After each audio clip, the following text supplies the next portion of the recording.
Good morning friends. आज की class में हम लोग डिस्कस करने वाले हैं एक बहुत ही इम्पॉर्टेंट चैप्टर है और उसका नाम क्या है, स्टैटिक्स है।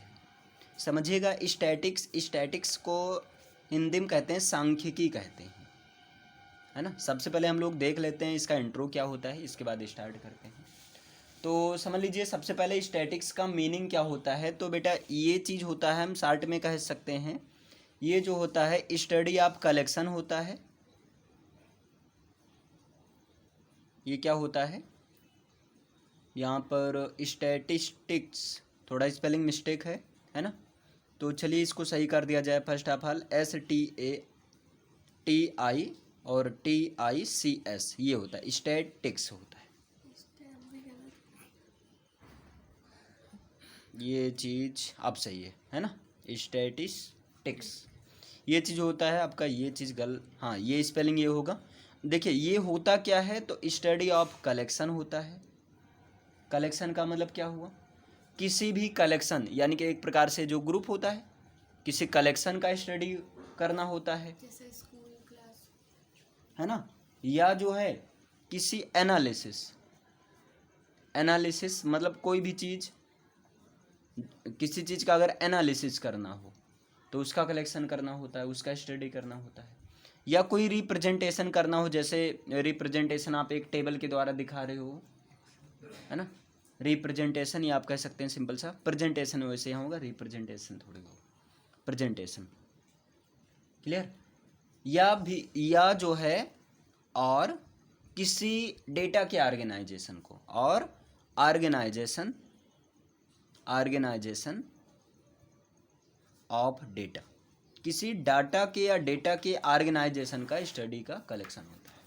तो पहले समझ लीजिएगा, बाद में आप लोग नोट्स बना लीजिएगा वीडियो को पॉज करते हुए। देखिए स्टैटिक्स होता है सांख्यिकी, है ना। स्टैटिक्स होता क्या है, तो ये बहुत ज़्यादा इंपॉर्टेंट इसलिए हो जाता है क्योंकि ये होता है कलेक्शन का स्टडी कराता है ना। और ये जो एनालिसिस का स्टडी कराता है, प्रेजेंटेशन, ऑर्गेनाइजेशन ऑफ डेटा, इस तरह से इसका स्टडी कराता है। जैसे ये क्या करता है, एक कॉलम बनाता है, और जो चीज़ें हम ऐसे समझ लीजिए जिसको हम अलग अलग हमेशा बार बार लिखते हैं, वो चीज़ें एक कॉलम के वाइज आसानी से समझा जा सकता है। तो ये सब स्टैटिक्स के द्वारा पॉसिबल होती है ना। तो ये तो था स्टैटिक्स। अब देखिए यहाँ पर एक बात आया है डाटा, है ना, या डेटा।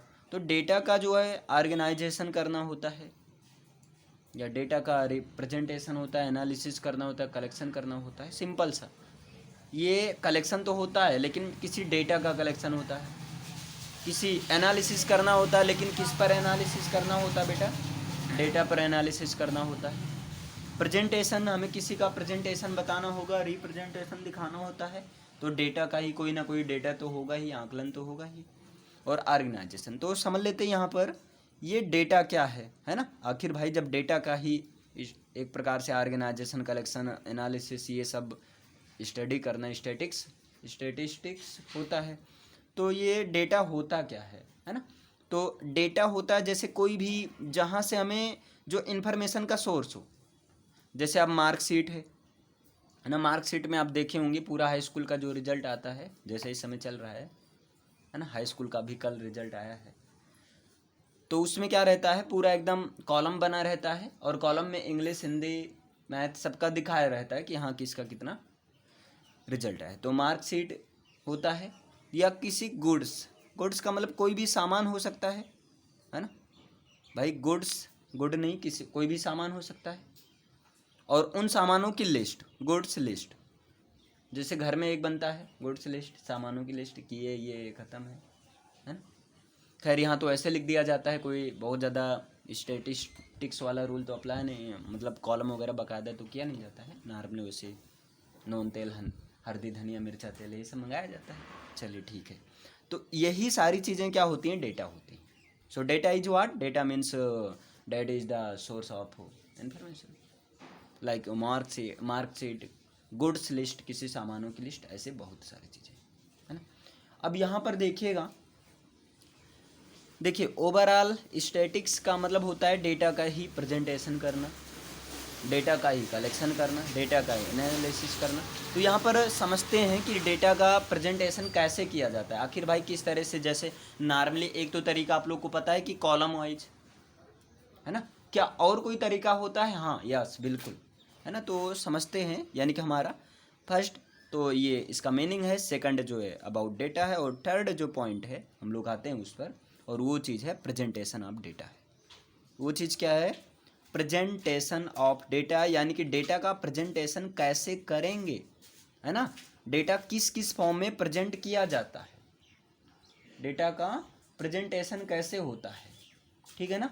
तो यहाँ पर देखिए डेटा का जो प्रेजेंटेशन होता है, इसको प्रेजेंट करने के लिए कई सारे वेरियस तरीके हैं, वेरियस वेज हैं डिफरेंट मेथड्स हैं। जैसे एक तो आप टेबल के द्वारा दिखा सकते हैं, एक आप टेबल के द्वारा दिखा सकते हैं, क्लियर है ना। एक आप जो है बार ग्राफ के द्वारा दिखा सकते हैं। अभी बताया जाएगा ये बार ग्राफ होता क्या है ना। Don't worry about this. अभी ये समझ लीजिए डेटा का रिप्रेजेंटेशन होता कैसे। एक तो टेबल के द्वारा आप दिखा सकते हो, दूसरा जो है बेटा बार ग्राफ के द्वारा दिखा सकते हो, और जो तीसरा होता है वो हिस्टोग्राम के द्वारा दिखा सकते हैं, और जो नेक्स्ट होता है यानी कि फोर्थ नंबर वो होता है बेटा फ्रीक्वेंसी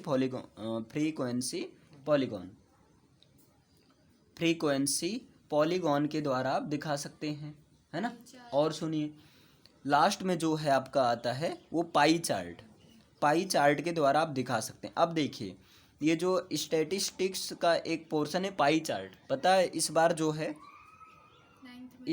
है पेट का एग्ज़ाम लगा हुआ है, 19 को होगा, 19 और 20 अगस्त को होगा, है ना।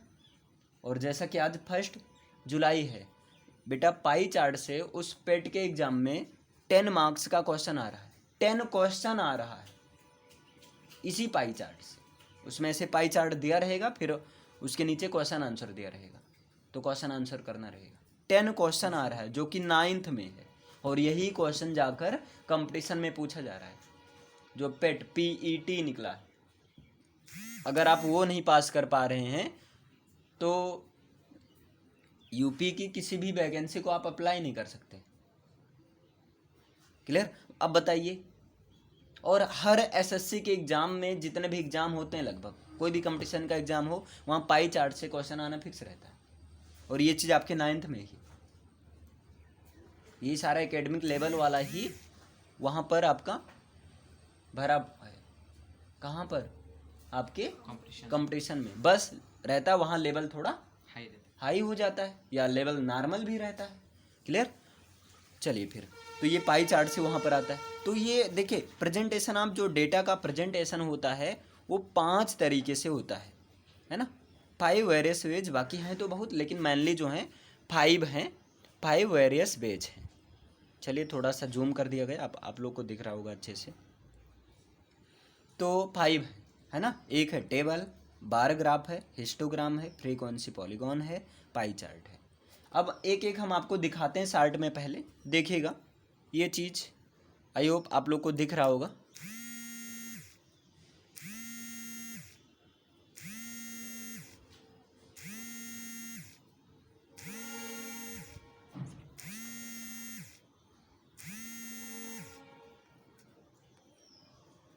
चलिए भाई, तो यहाँ पर आ जाइए।